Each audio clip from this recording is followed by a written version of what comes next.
pessoal, boa noite, sejam bem-vindos à nossa live aí sobre telas, uso de telas de polipropileno em alguns tipos de hérnias. Acho que é um assunto que muita gente tem interesse em saber um pouquinho mais. Hoje a gente tem a oportunidade de estar aqui com o professor Dr. Luciano Schinardi, que é uma sumidade no assunto, também é uma pessoa fantástica, então para a gente ser amigo. É um grande mestre. Grande mestre. Nosso amigo também, professor doutor. Doutor ainda não, falta muito para chegar perto do Schneider ainda, falta muita coisa, né, professor? Felipe Tortelli e eu, né, o outro aqui no grau. Felipe já sabe tudo aí, velho. Perfeito, né? E para a gente já começar logo, para a gente parar de perder tempo, Schneider, explica para a gente, já que a gente tem vários tipos de públicos aqui na nossa live hoje, né? Desde graduandos até profissionais performados há algum tempo. Correto. Primeiro, o que é uma hérnia, né? E quais são os tipos de hérnias?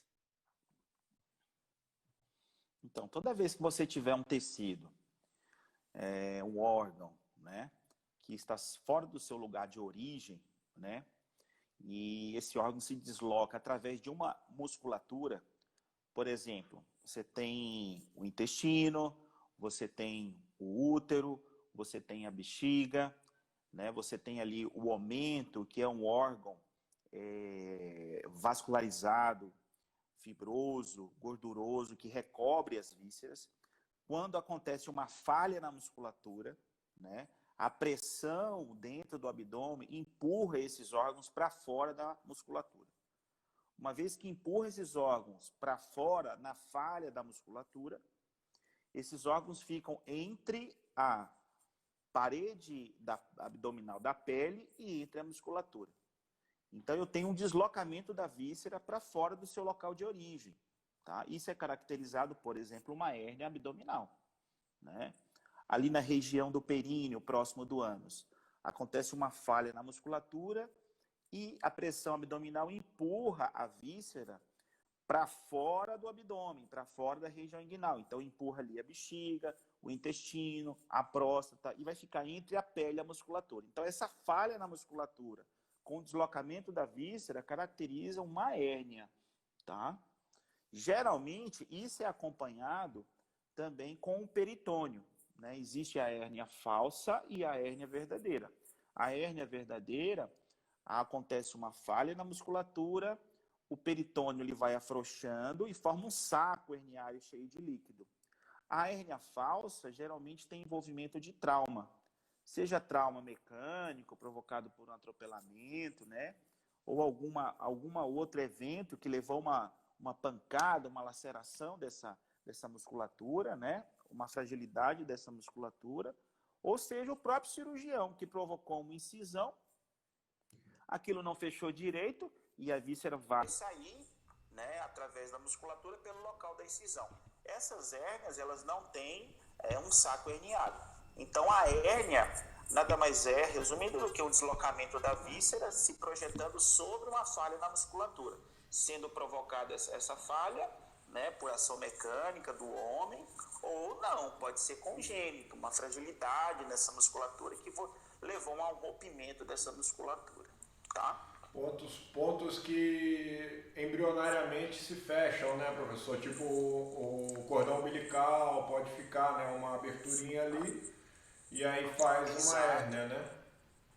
Na região do umbigo é uma região que fica uma falha ali, né? Na musculatura que se fecha assim que o animal vai saindo da fase embrionária, da fase jovem, né, até a idade adulta. Em alguns animais não se fecha, e já no animalzinho jovem você observa aquela falha na musculatura na região umbilical. Essa talvez seja a hérnia mais comum de todas, né? Que se fecha naturalmente a partir ali de alguns meses de idade, no cachorrinho e no gato, né? Mas em alguns animais isso não fecha e tem que ser corrigido, tá certo? Sim. E Schneider, como que diagnosticar isso? Como que você vai ver realmente que o animal está com uma hérnia, seja perineal, inguinal? Isso, de uma forma bem simples, uma linguagem bem simples, geralmente você vai observar numa região que era para ser lisa, no abdômen, né, uma protuberância, uma tumefação, né, e isso não é comum. geralmente o que a gente observa é que essa tumefação, essa protuberância, ela é mole, né? Macia, Diferente de um tumor, que geralmente é duro, é rígido, né? Ela é mole. Uma dos eventos bastante relatados também, que o dono do cachorrinho ou do gatinho fala pra gente: olha, doutor, tem hora que tá grande, tem hora que tá pequeno. Isso por quê? Porque como eu tenho o deslocamento da víscera, tem hora que a víscera preenche a hérnia, aquela tumefação, né, na superfície da pele ela fica maior, e tem hora que diminui. Ora, não é normal uma tumefação, né, uma protuberância ali na região do abdômen, que aumenta e diminui do tamanho. Então, isso pode sugerir essa tumefação, uma hérnia. Como é que a gente fecha o diagnóstico? A gente fecha o diagnóstico palpação, exame clínico e ultrassonografia. A ultrassonografia ela é extremamente precisa, porque vai se colocar a probe do ultrassom sobre a lesão muscular, vai se ver a lesão muscular, vai ser possível visibilizar o anel herniário ou a falha na musculatura, e até dizer qual é o tipo de conteúdo de víscera, né, que está dentro dessa tumefação. Isso é bem legal e bem importante. Na palpação, é possível a gente tocar, sentir o anel herniário ou a falha na musculatura, e em alguns casos é possível até a gente, no momento da palpação, reduzir completamente o conteúdo daquela hérnia, empurrando as vísceras para o abdômen. Então, o diagnóstico diferencial da hérnia, ele se dá em diagnosticar se realmente é uma hérnia, né, ou se é um tumor, ou se é realmente uma neoplasia que está ali, né, ou um abscesso, pode ser também, mas a ultrassonografia é o que bate o martelo, definitivamente, óbvio, importante a anamnese e o exame clínico, tá? Para poder até se programar, né, cirurgicamente ou não, né, professor? Claro, para você saber qual é o tipo de víscera que está ali, né? Se a hérnia é redutível ou não, se a víscera está enclausurada, né? Entre a pele e a musculatura ou não, se vai exigir uma reconstrução cirúrgica, ou é um anel herniário simples, né? Tá? Então é muito importante isso. Shinari, o uso da tela, né, em hérnias já tem mais ou menos uns 60 anos, né? Desde quando o Francis Usher começou a pregar esses implantes. Quando usar a tela? Quando você acha que realmente deve usar? Essa hérnia tem que usar a tela. Sim.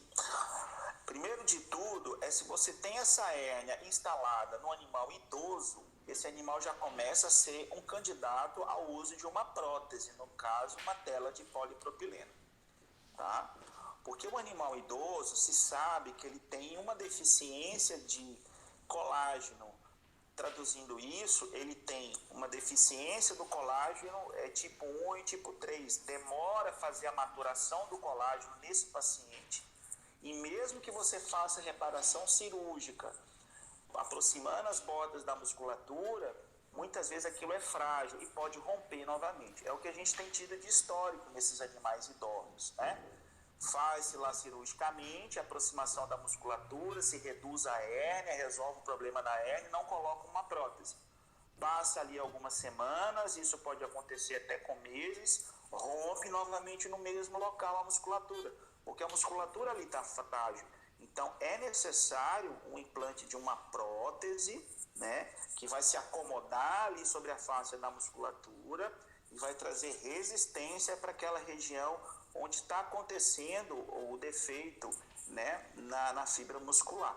Então, primariamente é para animais jovens, animais idosos, mais né? velhos, Os né? animais que já têm uma predisposição a ter uma fragilidade ali na região da musculatura, tá? A musculatura muitas vezes é mais delgada, a face não é tão firme, tá? Então a predileção é isso. Tirando os animais idosos, a gente tem aí os animais que sofreram trauma, tá? Esses animais que tiveram laceração de uma grande parte da musculatura e não é possível aproximar essa musculatura. Ou os animais, e aí pode ser um animal jovem ou um animal adulto ou idoso. Nesses casos, é necessário a gente tentar reconstruir a parede abdominal. Quando não consegue se reconstruir essa parede abdominal com retalhos musculares do próprio animal, é necessário colocar uma prótese. E aí entra a tela. É, Tá? A tela, ela vai ajudar nessa reconstrução. E numa terceira opção, seria aqueles animais que têm tumorações, né, que invadiram a região da musculatura. Isso é muito comum nas tem que tirar uma cadelas margem, né? que sofrem aí tumores de mamas complexos, né? E na hora da remoção, do estadiamento tumoral, verifica-se que esse tumor está aderindo à musculatura. Tá? E aí como é que faz? Você remove o tumor, remove a musculatura e não é possível a aproximação da musculatura. Então, nesses casos também é indicado a reconstrução com tela de polipropileno. Tá? Então, seria essas implicações. É uma dúvida muito grande, né, do pessoal, que eles sempre falam que a tela é quando não consegue fechar a musculatura, mas nem sempre, né, professor? Às vezes você tem uma fragilidade muscular que, se deixar como um animal idoso, você vai ter recidiva, né? Você vai ter uma nova hérnia ali. As pessoas são muito céticas quanto a isso, né?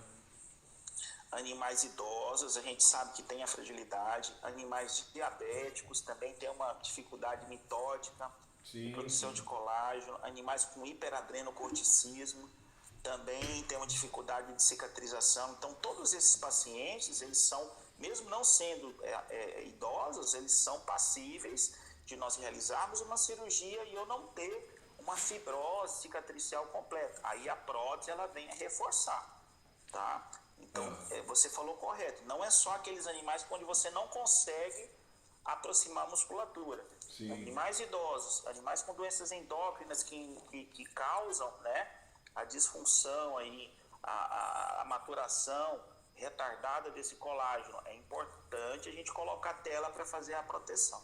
Tá? Não vamos esperar herniar 1, 2, 3 vezes para você botar colocar a tela, né? uma prótese sobre essa musculatura. Na medicina humana, hoje, hérnia eles nem pensam em fechar, né, sem tela. Eu tive até um paciente, né, de um médico humano que eu fechei a primeira vez sem a tela e ele ficou bravo, que hérnia já se coloca a tela, foi um erro meu e tal. Hoje na medicina humana eles já têm hérnia, eles já botam tela, né? Depende do caso, né? Não, é mais comum, é muito mais comum, né, humano? Mas é muito mais fácil. A medicina veterinária, ela fica, né, professor, tentando segurar essa técnica de colocação de tela, né? É porque existe uma lenda na medicina veterinária de que o animal rejeita a tela, de que o animal ele vai tentar expulsar essa tela. Isso é uma lenda muito forte. Eu ia até perguntar sobre isso. Inteiro. E não só no Brasil, na América Latina a gente vê em alguns países também os colegas relatando isso. Quando a gente, na veterinária, né, quando a gente ainda fala de tela. Mas se nós olharmos os estudos que avaliam o implante da tela de polipropileno desde a década de 40, né, de 60 até hoje, a medicina não questiona mais o uso de tela. A gente sabe que quando a gente tem complicações com o uso da tela, na grande maioria das vezes os problemas estão relacionados à forma que foi implantada, né, o local de fixação dessa tela mal fixado, né, a não proteção dessa tela com tecidos para não causar aderência nas vísceras, né, e uma tela de má qualidade. Então, assim, tela reaproveitada. Então, assim, a gente não deve pensar que esse é um material que vai causar ao animal um dano. Não, pelo contrário. Igual você falou, na medicina não se questiona mais reação de tela. Já se conhece tudo sobre reação de tela, principalmente em musculatura, né? Então, assim, a veterinária precisa aprender um pouco mais, né? Tem muitos artigos na literatura, principalmente na medicina, né? Muitos artigos de revisão, explicando aí que isso não acontece. Na medicina se questiona muito com relação à tela, aderência a vísceras, né? E aí tem forma da gente evitar isso, mas não rejeição. Rejeição a gente praticamente não tem nessa tela quando é feito da forma correta, né? A aplicação. Tem até uma pergunta de um colega, professor, que mandou agora, né? Que é mais ou menos esse caso de problemas com o animal. Na correção com a utilização de tela, eu acredito que numa hérnia umbilical de uma fêmea, isso daí atrapalharia na reprodução? Teria algum transtorno se ela ficasse prenha, alguma coisa assim? Não, nenhum. Nenhum. A gente tem que prestar atenção no seguinte: se você vai corrigir uma hérnia umbilical e esse animal é jovem, esse animal vai crescer, tá? Então, resultado, nesses animais jovens, existe uma objeção que nós temos que acompanhar. Se durante o crescimento do animal, essa tela também vai sofrer um certo encurtamento, né? Se por um acaso houver alguma reação inflamatória, né, é necessário remover essa tela. Então, nos animais jovens, pode acontecer de eu ter que remover a tela, porque o tecido muscular vai estirar e a tela não vai acompanhar. Não acompanha. Tá? Aí causa assim, uma reaçãozinha inflamatória. Por baixo da tela, o tecido já está reconstruído, tá? Ele forma um tecido fibroso, aí simplesmente se remove a tela. Mas isso não impede, em momento algum, da atuação e o funcionamento do útero. Não há relação nenhuma. Tá certo? Se por um acaso o colega teve que colocar essa tela e essa tela ficou em contato com alguma víscera, a implantação foi errada. A gente tem que proteger essa tela internamente, ou com fáscia muscular, peritônio, ou com o próprio aumento. Tá? Fez a proteção da tela, ela não vai ter interferência nenhuma com relação ao funcionamento do útero. Se por um acaso esse animal posteriormente tiver que passar por uma laparotomia, você vai abrir por cima da tela, vai fazer a laparotomia e vai fechar normalmente. Os colegas têm que entender que a tela ela vai mimetizar a parede do abdômen. Simplesmente isso, mais nada. É um tecido artificial que vai imitar a parede do abdômen. Ela não vai causar disfunção nenhuma em nenhum órgão. Tá? Numa prenhez onde distende o abdômen, você acha que a tela não tem nenhum relato, né, de trazer um transtorno? Não, em gravidez não, tá? Mas ela no animal jovem, lá. sim. No animal jovem, eu já tive pacientes jovens que foram atropelados, teve perda de 40%, 30% da parede abdominal, teve peritonite grave, tratou, e após o tratamento, a gente fechou a parede do abdômen e com retalho muscular não foi possível. Em fêmeas, eu já fiz cesariana de fêmeas que receberam tela.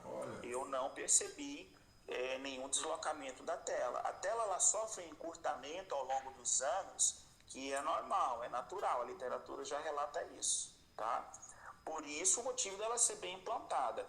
Sim. Agora, o colega tem que lembrar que a distensão abdominal na gravidez, ela é por completo, ela é de toda a musculatura do abdômen, não é só do local onde está a tela. Então, se o abdômen está distendendo e tem um local no abdômen onde tem uma certa rigidez, o organismo compensa distendendo a musculatura um pouco mais nas laterais. Sim, então, assim, eu nunca tive e nunca vi nenhum relato de deslocamento de tela em paciente grávida, né? E nem na medicina a gente ouve nenhum relato com relação a isso, tá bom? Ô Schneider, e qual o tempo para começar a criar um tecido fibroso, começar a cicatrizar quando você coloca a tela? 48 dias. Em 48 dias, a gente já tem um tecido fibroso se formando na superfície da tela, tanto numa face como na outra. E isso se estabiliza em torno de 60, 90 dias. No meu doutorado, eu tive a oportunidade de acompanhar os animais que receberam tela na parede abdominal, e a partir de 90 dias até 360 dias, isto é, um ano depois, não houve alteração nenhuma em relação ao tecido com a tela implantada. Antes dos 90 dias, isto é, dos 48 dias aos 90 dias, a gente vê que há uma reação inflamatória de acomodação dessa tela no organismo do animal, tá? Então, isso se estabiliza rápido. Por isso que na medicina se pede repouso, né? A gente ouve falar repouso de 60 dias, de 90 dias, justamente para essa tela se acomodar e fazer uma capa de fibrina por cima, o organismo faz isso, né? Por cima e por baixo da tela, incorporando essa tela no tecido, tá? Estabilizou, depois de 90 dias acabou, a gente não tem mais, não há o porquê mais de ter reação, tá? No caso a gente está falando de telas de polipropileno, mas existem vários tipos de telas. O que o Schneider pode estar falando sobre telas de pericárdio? Na verdade é tipo um implante, né? Um implante de pericárdio. Então, eu não sou especialista em implantes de pericárdio, né? Mas como a gente trabalha com cirurgia reconstrutiva, a gente sabe que o pericárdio ele é um tecido conectivo colagenoso que ele pode ser utilizado. Se você for utilizar um pericárdio, você vai utilizar um pericárdio bovino, você vai utilizar um pericárdio suíno, né? Você não vai utilizar um pericárdio de cachorro e um pericárdio de gato. Você não vai encontrar isso, tá? Muito bem. Esse pericárdio ele vai ter que ser bem trabalhado, ele vai ter que ser desidratado, ele vai ter que passar por um processo de conservação. E depois desse processo de conservação, ele tem um tempo para ser utilizado. Depois de um certo tempo, de um certo mês, ele não serve mais para ser implantado. Eu não posso tirar o pericárdio que foi conservado, né, e implantar direto no abdômen do animal. Ele vai ter que ser lavado, reidratado para ser implantado, né? E o organismo, ele vai receber esse tecido orgânico, esse pericárdio, né? E aí a gente torce para o organismo não reconhecer esse tecido orgânico como algo não próprio, porque é uma proteína que não é do próprio cachorro e não é do próprio gato, tá? Então, há uma certa resistência por alguns colegas de se utilizar o pericárdio, o peritônio, o bovino e cartilagem desses animais também para tentar reparar o abdômen, porque se eu pego uma proteína, né, de um outro animal e coloco no cão e no gato, obviamente o organismo pode reconhecer aquilo como não próprio e ele vai desencadear uma resposta imunológica. No caso das próteses sintéticas, a gente não vê esse tipo de reação imunológica mediada por anticorpos, né? A gente vê uma reação de macrófago, de fibroblastos, mas no sentido de incorporar esse tecido no animal. No caso do pericárdio, isso não é incorporado, ele é absorvido, tá? Então, e você sente uma certa dificuldade também. Então, por exemplo, chegou um animal aqui para mim agora, né? Doutor, tem como se reconstruir o abdômen com pericárdio? Aonde que eu vou achar um pericárdio já removido para implantar? Agora, uma prótese não, né? Eu tenho aqui a prótese, se eu não tiver agora eu ligo pro Ronald, o Ronald 48 horas ele manda para qualquer lugar do Brasil, né, Ronald? Eu abro, Na pandemia tá complicado, 48 horas, 72. Implanto na parede do animal, então já vem pronto para fazer implante, ela já vem estéreo, e isso se dá nos materiais sintéticos. Então eu particularmente sou adepto dos materiais sintéticos associados aos materiais, aos tecidos autógenos do próprio animal, da própria face muscular do animal, da própria musculatura, né, do animal. Então hoje a gente combina muito o material sintético com os retalhos musculares do próprio animal. Eu particularmente evito utilizar material orgânico que não seja do próprio animal, tá? Principalmente quando é para implante subcutâneo, muscular, intraabdominal, né? Eu prefiro usar o sintético associado ao material do próprio orgânico do próprio animal e não de outra espécie, de outro animal, por causa dessa resposta imunológica. Uma coisa, professor, que as pessoas confundem muito, se não sabem, a gente estava até conversando, é o tipo de fio para você colocar essa tela, para você fazer a fixação dessa tela, né? Como é uma tela de polipropileno, é necessário que seja um fio de polipropileno? Porque a gente vê a gente colocando nylon, Vicryl, né, poliuretina, esses tipos de fios. Olha, pessoal, se a tela é de polipropileno, o fio a ser utilizado é do mesmo material da tela. É polipropileno, tá? Existem estudos sobre isso e com relação aos fios absorvíveis, por exemplo, um polidioxanona, né, um PDX, que ele tem um longo tempo de absorção, isso deve ser estudado ainda. Há poucos estudos com relação a isso, a fios absorvíveis, né? O nylon ele foi muito utilizado para implante da tela de polipropileno. Só que nós sabemos que o nylon ele causa uma reação inflamatória totalmente diferente do polipropileno. Sim.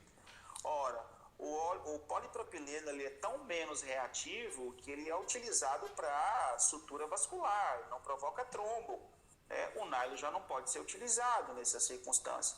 Então, eu acho que se você investiu numa tela cirúrgica de polipropileno, o mais óbvio é você implantar com o fio do próprio material da tela, para você ter segurança nesse implante, para você ter uma boa cicatrização, para você ter uma boa incorporação desse material sintético à fibra muscular, né? Então, eu realmente não recomendo o nylon, tá? Eu acho isso totalmente desnecessário. O fio de polipropileno é um fio totalmente acessível para o médico veterinário, extremamente resistente, assim como a tela o é, tá? E como eu quero que essa tela permaneça fixa no tecido por um longo tempo, eu prefiro usar o mesmo material sintético. Nós sabemos que o polipropileno na musculatura, ele pode sofrer absorção em torno aproximadamente de 180 a 292 dias, né?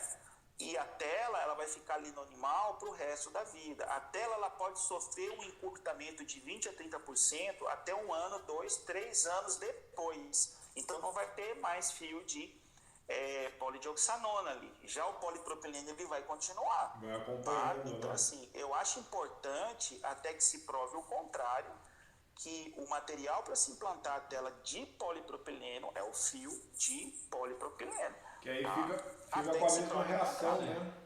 A mesma reação tecidual ali. Uma fibrose mais A mesma uniforme. reação tecidual, né? E aí dá bastante segurança pra gente. Vou falar um pouquinho sobre a técnica do combo. Né? Aquele negócio, você tem um carro a gasolina e você quer pôr álcool. Você tem um carro a álcool e quer pôr gasolina, vai dar problema. Vai complicar, né, professor? Professor, tem uma técnica que o senhor ensina no curso, que é a hérnia perineal. Viu, Felipe e Ronald? É isso que aconteceu muito no passado com as telas de polipropileno na veterinária. O pessoal queria inventar moda, né? Então, assim, pega a tela, esteriliza a tela em autoclave, pega o resto de tela que sobrou de uma outra cirurgia, você está entendendo? Que está ali guardado não sei faz quanto tempo, e bota fio de nylon, bota fio de catigu, sabe? E aí a tela, e aí resultado, aí não dava certo e falar, tá vendo? A tela de polipropileno dá reação. Deu rejeição. Então, não é isso, né? Então, se você pegar um material estéreo, novinho, esterilizado, já de fábrica, implantar com fio certo, já vem, né? não vai dar problema, tá? Não vai dar problema. Essa é uma pergunta que todo mundo faz, né, no dia a dia. Você pode esterilizar a tela, né? O pessoal sempre fala, né, que tem complicações e tudo, mas se for bem implantada, ou fizer a técnica cirúrgica mais correta, limpar ali de gordura, fazer a implantação direitinho, dificilmente tem complicação, né, professor, ou rejeição da tela. Dificilmente. A grande maioria das complicações que a gente vê com tela é quando tem contaminação, né? Se você usou o material correto, o fio correto, implantou da forma correta, mas o local estava contaminado, vai ter reação inflamatória.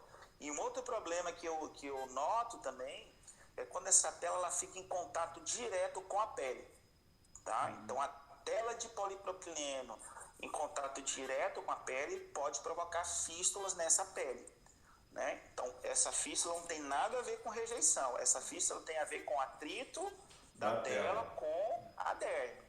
Então a tela ela tem que ser, depois de implantada, protegida com musculatura, protegida com tecido adiposo, para que ela não fique em contato direto com a pele. Pelo menos naquele período onde a tela vai estar sofrendo a reação dos fibroblastos, vai estar fazendo aquela capa de fibrina. Fez a capa de fibrina e estabilizou, beleza, você não tem mais o porquê ter reação mais. Na técnica da hérnia perineal, professor, tem uma técnica Schneider modificada da tela. Você pode explicar um pouco do cone? Como que você desenvolveu? Posso, na verdade, essa técnica não é Schneider. Nós fizemos algumas adaptações, a técnica do plug mesh. Na medicina já existe esse dispositivo, ela é uma tela dupla com um cone no centro, né? Só que esse dispositivo de tela dupla com um cone no centro, ela não dá muito certo se eu pegar mesmo material e implantar no cão. Então no cão a gente fez uma adaptação tem um autor espanhol que ele também fez o mesmo processo, né? Um americano também. E ela é uma técnica já divulgada. A gente introduz essa tela no formato cônico, no orifício do anel inguinário, no defeito do anel na região perineal, do anel na região inguinal, né? Também pode ser colocado. Então, o resultado, você faz o conezinho com a tela, encaixa, reduz a hérnia perineal, vai ter um defeito ali no assoalho pélvico, e você coloca esse conezinho de forma que ele vai entrar em contato com toda a musculatura ali na falha da região perineal.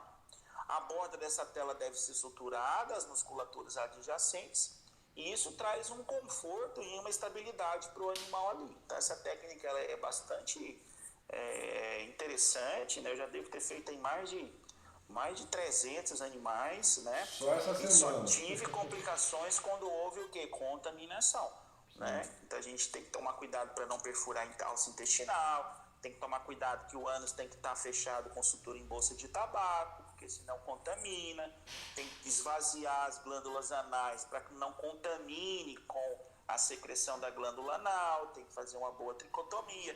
Então, todos esses detalhes fazem diferença. Geralmente, os animais já defecam bem no dia seguinte, porque ela ocupa aquele espaço ali que estava vazio, né, acompanhado por vísceras. A gente coloca as vísceras dentro do abdômen, eles voltam para a sua posição anatômica e o animal se comporta bem. Então, é uma técnica que eu gosto bastante, tá? Legal.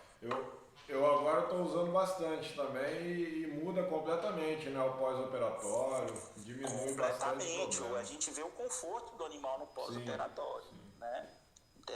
A técnica é bem interessante, né? E pode associá-lo também ao retalho do músculo semitendinoso, do músculo abturador. Você pode usar os retalhos musculares associados à tela cônica também, é bem interessante, né? Eu já usei algumas vezes. Em relação à dor, eu vi alguns estudos, né, da Sociedade Europeia, os herniólogos, né, que falam que com a tela o paciente sente menos dor. É verdade, não é? Sim, na medicina existem estudos que avaliaram isso. E eu acredito, na veterinária ainda ninguém avaliou isso ainda, né? Porque é difícil avaliar a dor animal. A dor, ela é algo que envolve sentimento, ela é algo que envolve uma expressão, uma comunicação dela. Então, na medicina veterinária, a gente consegue avaliar a nocicepção, né? São sinais que o animal demonstra, se ele estiver sendo monitorado, que vai indicar a dor, né? Ou o semblante do animal, um incômodo que ele mexe, tenta lamber, tenta mexer com a boca, tenta lacerar a região, né? Mas a gente não tem como avaliar isso com tanta precisão com relação à hérnia.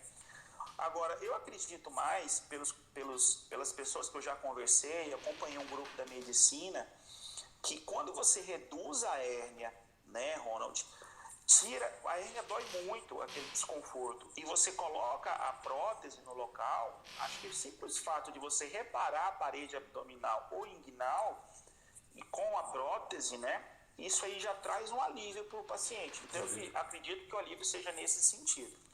Em alguns estudos, relataram dor pós-operatória no período cicatricial, que é nesse 1 mês, 2 meses depois. Aí isso se dá por aderência de vísceras à tela, né? E isso não deve acontecer, porque foi erro de implante.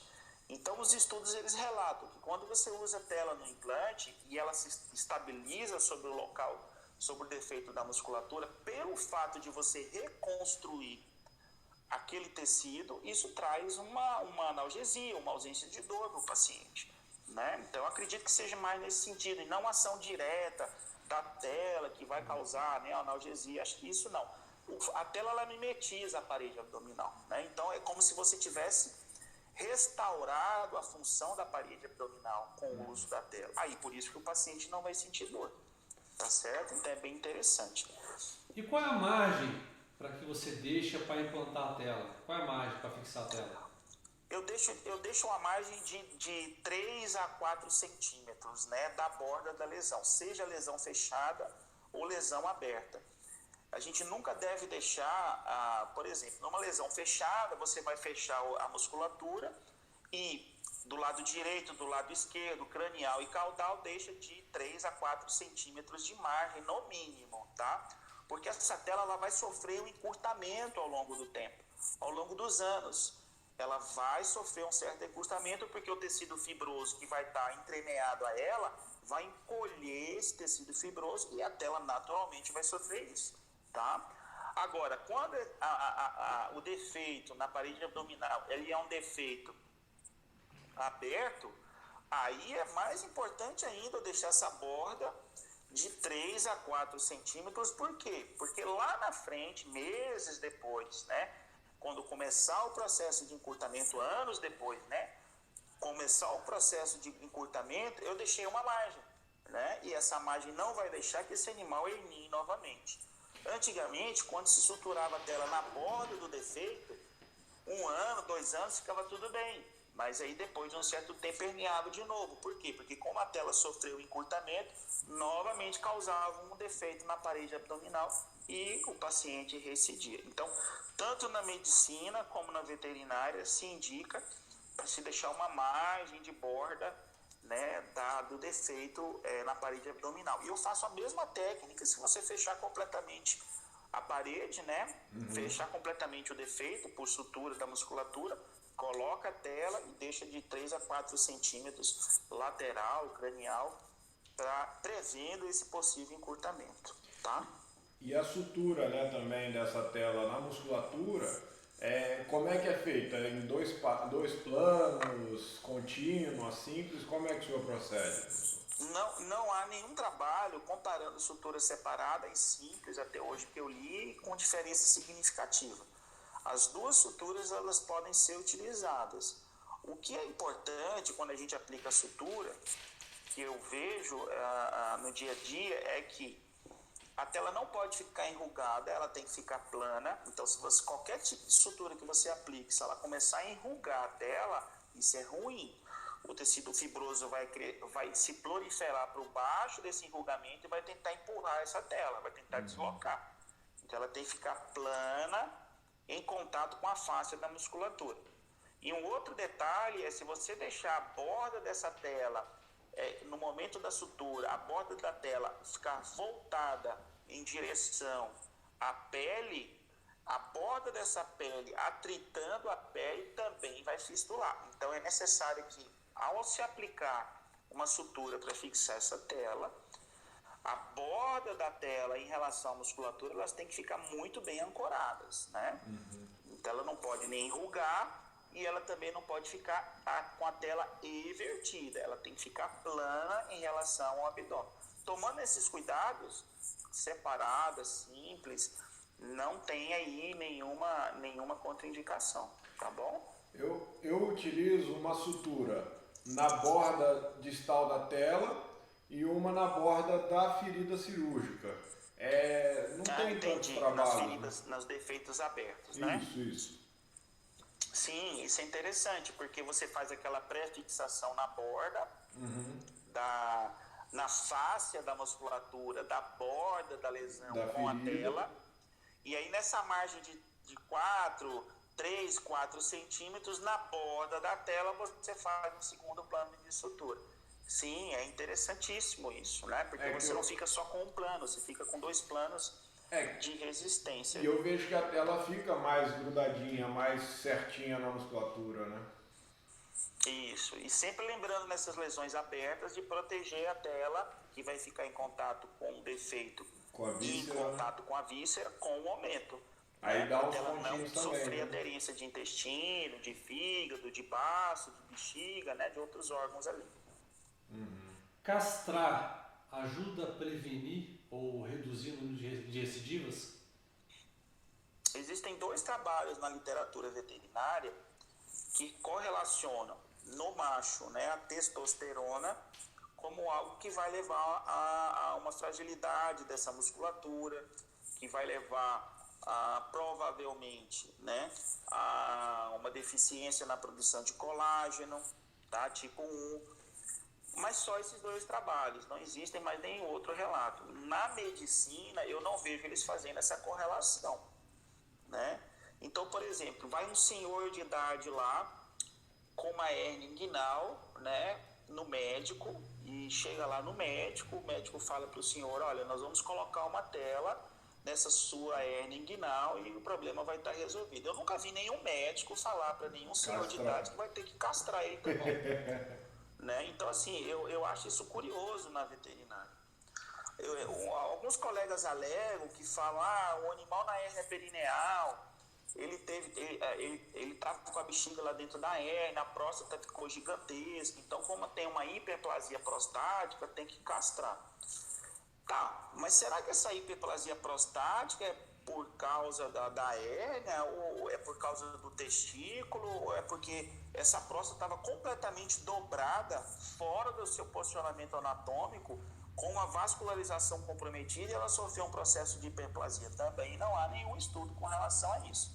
Eu, de forma conservadora, eu prefiro reparar a hérnia, entendeu? E não castro o paciente, tá?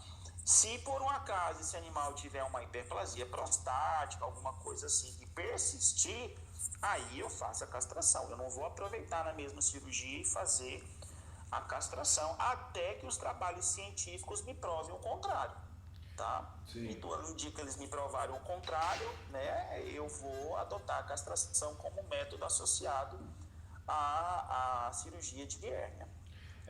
Quanto à hérnia perineal, professor, tem 2 fatos, né? O pessoal sempre fala, quando tem hérnia perineal de um lado, muito provavelmente vai ter do outro. Você, preventivamente, você já abre o outro lado também, faz uma sutura de apoio, alguma coisa assim? Não. Sim, isso é muito comum. Se a gente pegar a literatura mais antiga, os livros, né, de cirurgia, eles sempre falam que reparava uma hérnia perineal de um lado e meses depois o animal era acometido com hérnia novamente, mas de um lado contralateral. Então, de 8 anos, 10 anos para cá, a gente discutindo muito sobre isso, hoje já se sabe que esse animal já tem uma fragilidade da musculatura pélvica, né, do assoalho pélvico, e ela é bilateral, tá? Então, por mais que visualmente eu tenha a tumefação de um lado só, porque pode acontecer já visualmente de você notar dos 2 lados, mas se você tiver um paciente com uma hérnia, paciente idoso, né, de um lado só, ele tem a fragilidade do assoalho pélvico.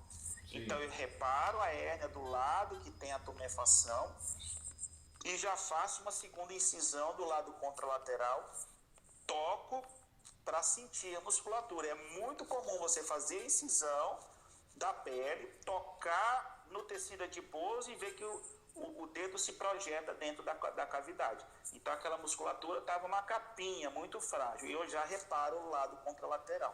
Seja com suturas, né, ou coloco também a tela de polipropileno do lado contralateral. Então eu não vou esperar o lado contrário herniar, tá?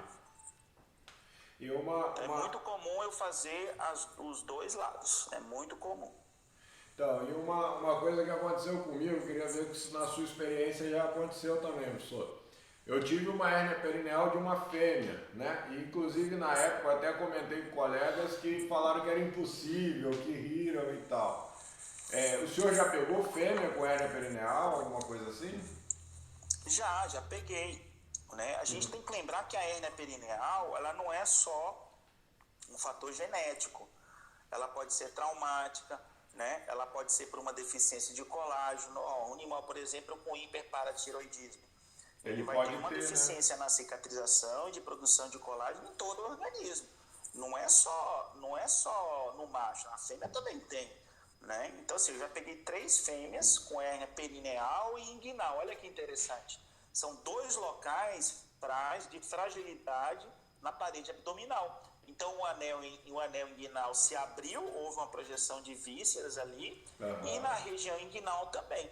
Porque são 2 regiões do organismo onde realmente eu tenho uma pressão exagerada quando o animal vai defecar, quando o animal vai agachar. Então, normalmente, essa fragilidade ela vai se dar numa região onde o tecido é mais frágil, região inguinal e região do assoalho pélvico, tá? Agora, claro que no macho eu tenho uma incidência muito maior.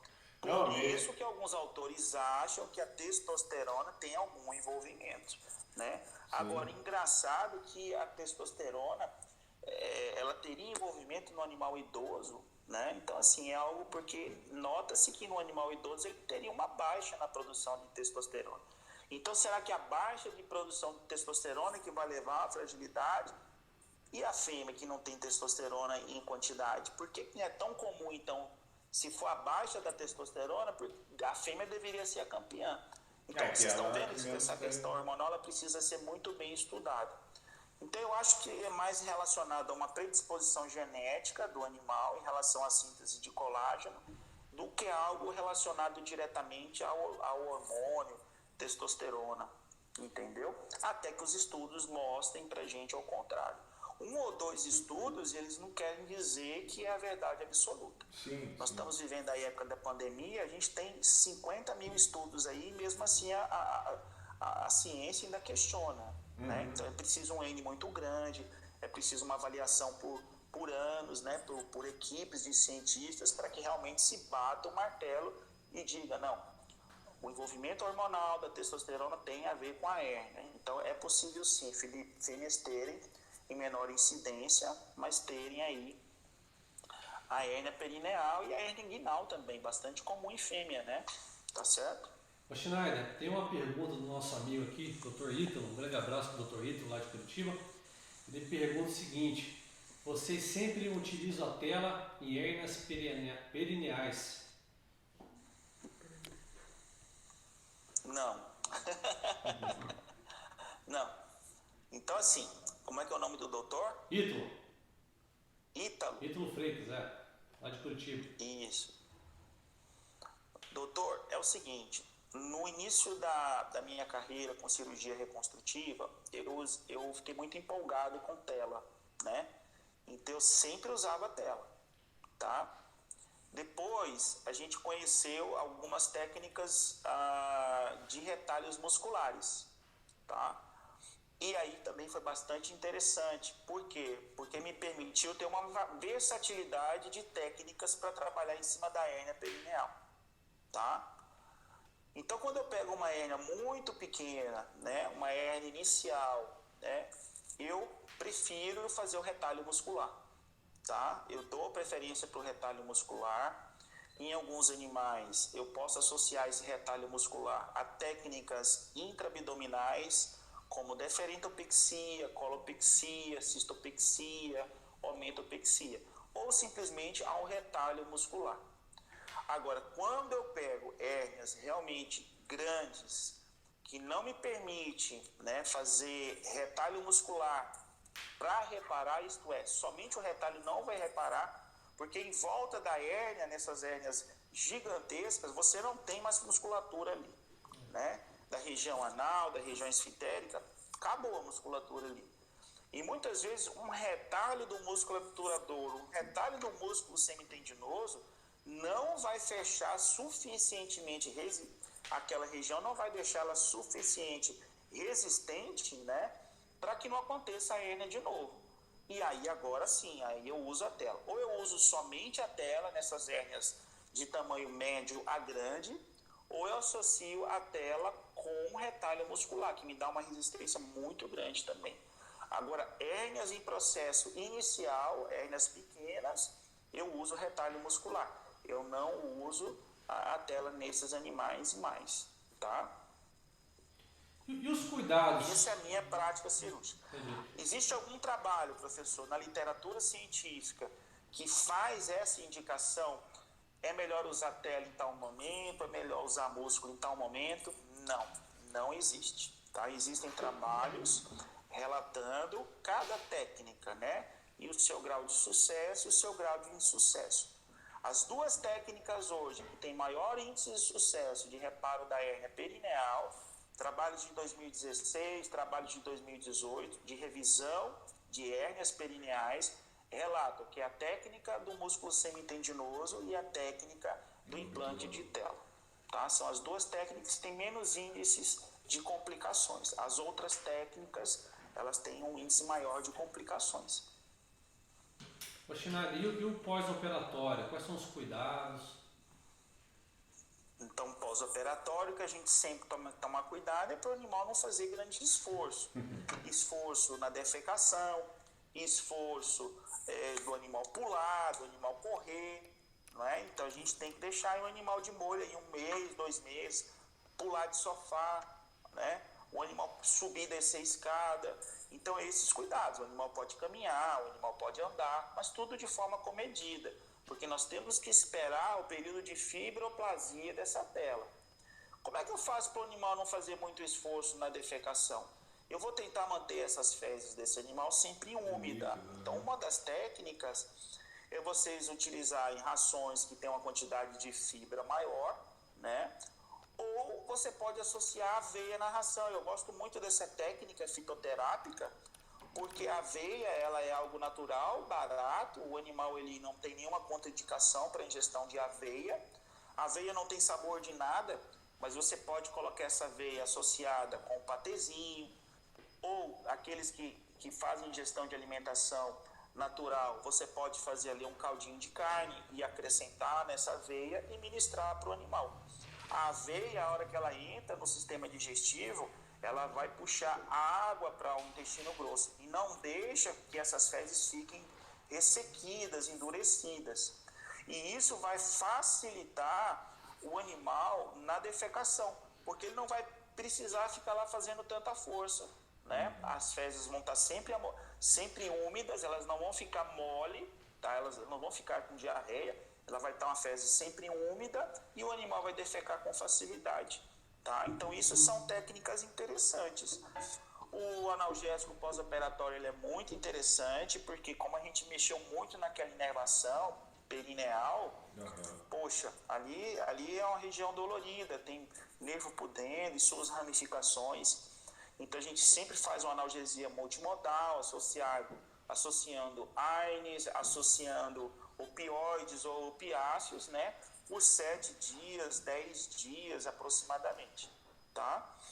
E geralmente é isso, Ronald, assim, não tem muito segredo não. Como o Dr. Felipe falou, o paciente em 24, 48 horas, ele já manifesta um conforto pós-operatório muito grande, né? Claro, tem que usar essas medicações, mas eu acho que o segredo é a reconstrução. A tela ela permite uma boa reconstrução, tanto do assoalho pélvico como da parede abdominal, tá? Legal. Pessoal, alguém quer fazer mais alguma pergunta? Aproveita o momento para mandar uma pergunta aí nos comentários. Só uma coisa, só, é assim, com a técnica correta, a utilização da tela, tudo, não resta uma contraindicação da tela, né? Ou teria, não teria uma contraindicação para a utilização de tela? Não tem contraindicação para a utilização da tela. A gente não encontra isso na literatura, não encontra isso nos livros textos de cirurgia, nas últimas publicações da Fosson, da Teresa Fosson, da Karen Tobias também não encontra, nem do Slater, né? Que são livros para aqueles que gostam de livro, texto, né? E se você buscar os artigos científicos dos últimos 10 anos aí, também a gente não encontra contraindicação para a tela. O que a gente sabe é que a tela não deve ser implantada, nenhuma prótese deve ser implantada em material em tecido infectado. Isso é uma questão de consenso dentro da cirurgia, né? E há uma certa restrição e um cuidado com animais jovens. Animal jovem, a gente sabe que ele vai crescer e aí eu posso ter o deslocamento da tela. Então, se implanta a tela por um período temporário e, se necessário, remove-se essa tela depois, se necessário. Né? Mas, fora isso, a gente não tem contraindicação, tá? Entendi. Da tela de polipropileno, tá? Eu estou falando da tela de polipropileno. Eu posso continuar usando 100% das hérnias perineais tela de polipropileno, professor? Pode, é uma opção sua. Porque né? eu acho... A facilidade de implante da tela é algo assim fenomenal. É muito bom reduz o tempo de cirurgia assustadoramente. E eu acho muito cruento fazer o semitendinoso, cara. Você fazer o músculo lá, puxar. Eu acho muito cruento, eu fico pesando nisso. Eu acho mais fácil botar a tela, fica melhor, mais bonito. Sim, em alguns animais, eu concordo que a tela ela é extremamente tranquila e mais rápido, né? Mas quando a gente pensa em reconstrução e em plastia, se eu posso usar o que o animal já tem, eu começo a também usar o que ele tem. Então, o semitendinoso, há uma variação de um animal para outro. A gente vê animais com um semitendinoso mais denso, outros ele mais curto, mais delgado, animais que têm mais musculatura, menos musculatura. Nesses animais que têm mais fibra muscular, mais musculoso, eu tenho percebido que eles têm uma vascularização um pouco maior, né? Associando a remoção, o retalho, né? A confecção do retalho, a coagulação bipolar, a ligaduras precisas, você não vai ter tanto essa dificuldade. É uma técnica que ela é demorada quando você faz pouco. Quando você faz muito, você vê que ela é muito rápida. Sim, Aliás, não é só essa técnica, qualquer técnica, Felipe. Então, por exemplo, se você me pegar hoje para fazer um determinado transplante, eu vou achar que é uma coisa do outro mundo. Aí o médico está acostumado a fazer aquilo, ele faz em 20 minutos. Você entendeu? Mas porque ele faz muito. Isso é verdade. Se a gente pensar em termos de praticidade, para aquelas pessoas que começam a reparar a hernia perineal numa frequência maior, a gente vê que a tela ela é muito prática, tá? Sim. Muito prática. Agora, quando você começa a operar todo mês, toda semana a hérnia, você vai ver que outras técnicas também são interessantes. Então, assim, eu não posso te falar que a hérnia ela é a primeira opção, mas eu posso te falar que a tela é a primeira opção. Mas eu posso te falar que ela é uma técnica prática, né? E uma opção bem interessante, principalmente para o cirurgião do dia a dia, aquele que não faz hérnia sempre, né? E para as hérnias de grande volume, aí com certeza a tela ela é muito importante para conseguir fazer a reparação. Tá bom? Beleza. Mas isso que é interessante, a gente tem uma versatilidade de técnicas, né? Alguns gostam mais, outros gostam menos, né? Alguns usam mais, outros usam menos, mas não há contraindicação do uso dela. Tá bom? Professor, queria agradecer bastante a live. Vai cortar o Facebook daqui a pouco, o WhatsApp aqui, o Instagram daqui a pouco. Instagram. Obrigado, muito obrigado. Muito obrigado pela oportunidade.